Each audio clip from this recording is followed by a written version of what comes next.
The silence of the Arctic is breaking. For centuries this vast white expanse was a frozen fortress, impenetrable, mysterious and remote. But now the ice is cracking and retreating, signaling a new era. As the Arctic thaws, the world's attention shifts north. No longer a desolate wasteland, the Arctic is becoming a stage for global power competition. Nations are racing to claim this new frontier, unlocked by climate change. Each summer, the sea ice shrinks further, transforming a once solid cap into a fractured, seasonal landscape. New shipping lanes are emerging, promising to slash travel times between continents. Beneath the thinning ice lie vast, untapped reserves of oil, gas and minerals, resources that could reshape economies. The Arctic holds an estimated 13% of the world's undiscovered oil and 30% of its natural gas. The race to control these resources has begun. Imagine the world with the North Pole at its center. Suddenly, Asia, Europe and North America are closer than ever. The Arctic Ocean is no longer a barrier, but a bridge. Military planners and political leaders are redrawing their maps, seeing the Arctic as the new center of global strategy. The old strategic calculations are melting away with the ice. A new geography of power is taking shape, and every major nation wants a stake. This is about more than resources. It's about control, influence, and who will write the rules for this new ocean. Will the Arctic become a zone of peaceful cooperation, or a wild north where might makes right? The decisions made today will echo for generations. The cracking of the ice is a starting gun. The race is on. The world is watching to see who will win the great Arctic showdown. Russia sees the Arctic as its birthright. Its vast Arctic coastline makes the region central to Moscow's identity and strategy. President Putin has declared the Arctic a sphere of special interest, and Russia is backing its words with action. Old Soviet bases are being revived, new airfields and ports are rising, and a formidable arc of military power is taking shape. Russia's military buildup serves two purposes: protecting economic interests and sending a message to rivals. The northern sea route running along Russia's coast is key to Moscow's vision. Russia aims to control this shipping lane, charging transit fees and enforcing its rules. Its fleet of nuclear-powered icebreakers, the world's largest, gives it a unique advantage. Advanced air defense systems and long-range missiles now guard the region, deterring NATO and others. This is a bold assertion of sovereignty in an increasingly crowded Arctic. But Russia's approach goes beyond military might. The Kremlin is investing in Arctic resource extraction, especially liquefied natural gas. Incentives are offered for people to live and work in the north, entrenching Russia's presence. This is a long-term vision, not just visiting the Arctic but making it home. For Russia, the melting ice is a historic opportunity, not a crisis. It's a chance to secure economic future and reassert great power status.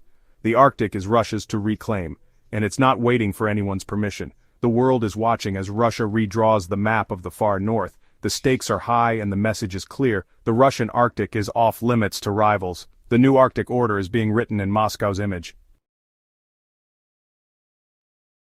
Canada's Arctic identity is tied to the Northwest Passage, a waterway it claims as internal, but others see as international. As the ice melts and the passage opens, pressure mounts to defend this claim. Canada's strategy is defensive and legalistic, relying on international law and diplomacy. Unlike Russia, Canada's military presence is modest: a new refueling station, a handful of patrol ships, and a vast, hard-to-patrol territory. Stewardship is central. Canada argues only it can protect the fragile Arctic ecosystem from unregulated shipping. Indigenous peoples' presence strengthens Canada's sovereignty claim. But resources are limited, and the challenge is immense.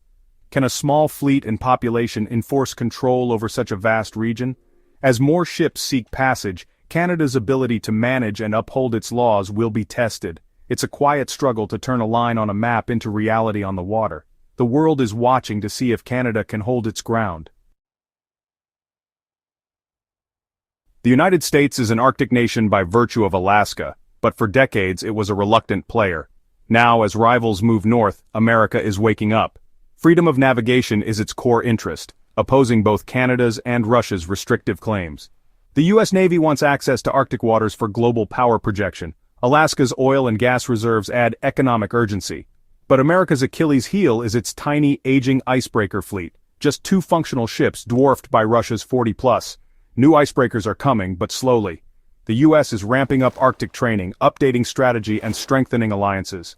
The era of indifference is over. America is playing catch-up, racing to rebuild presence and influence. The Arctic is now a potential arena for great power competition. The stakes are rising as the ice recedes. The sleeping giant is finally stirring. The United Kingdom has no Arctic territory, but calls itself a near-Arctic nation. The Arctic's fate affects British weather, security, and trade. The UK leverages science, diplomacy, and naval power to stay relevant. British research is world-class, giving it a seat at the table. Diplomatically, it works through NATO and close ties with Arctic states. The UK champions a rules-based order anchored in international law. Militarily, it focuses on the GI-UK gap, vital for North Atlantic security. The Royal Navy patrols these waters, tracking Russian submarines and supporting NATO.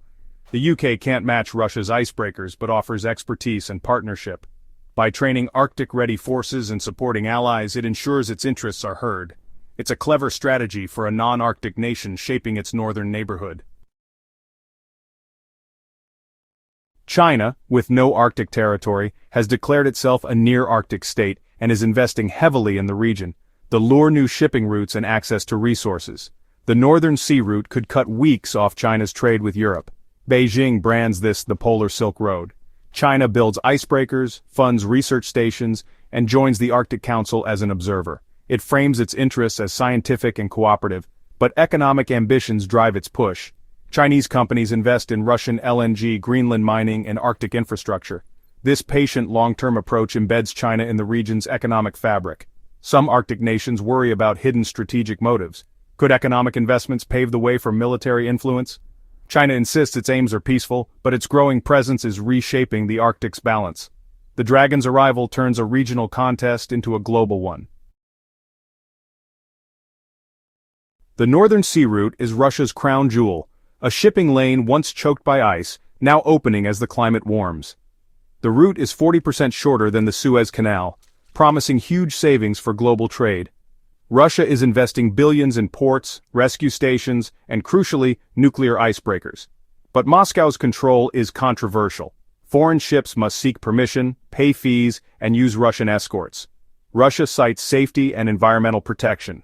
Others see it as overreach. The US and China argue for free transit, challenging Russia's sovereignty claims. Despite disputes, traffic is growing, mainly Russian oil and gas, but international interest is rising. The route isn't a perfect Suez replacement yet. Navigation is seasonal, insurance is costly, and weather is unpredictable. Still, the trend is clear. The Northern Sea Route is becoming a major artery of global trade.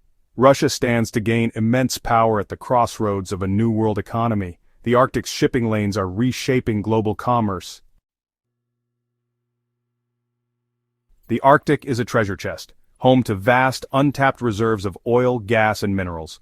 As the ice melts, these riches become accessible, sparking a modern resource rush. Russia leads the charge, betting its economic future on Arctic oil and gas.